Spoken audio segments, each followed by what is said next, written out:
Hello peeps, and here is part 2 of our Animal Kingdom to Epcot Park Hopper Day. And yeah, this content is still from December 23, but don't worry, we are going again this year in November, so I will be posting as we are there, I promise. This was the first time we'd actually got to see World Celebration because it opened whilst we were there, and it was just incredible. So peaceful, the music is amazing, we could sit there all day.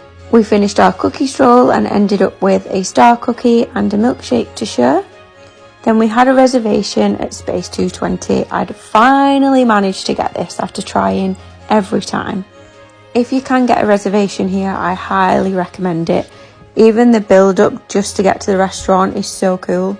We had a reservation here for the lounge rather than the restaurant because we'd heard mixed reviews about the food, but was happy enough to check the lounge out so we could get some cocktails and nibbles. It literally feels like you're in space, somewhere not even in the park, and it's just nice to take some time out of the busy, bustling park, sit down and have a few drinks.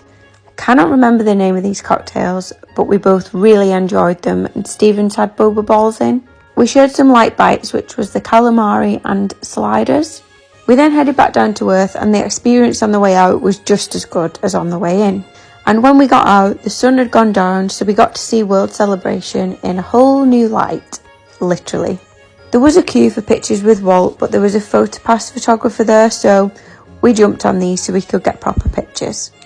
We then headed in to World Celebration and checked out the gorgeous tree on the way in. We headed to Norway to catch the Barn Santa, as we'd watched quite a few YouTube videos on him and he was quite funny, and again it's just something totally different whilst the Festival of the Holidays is on.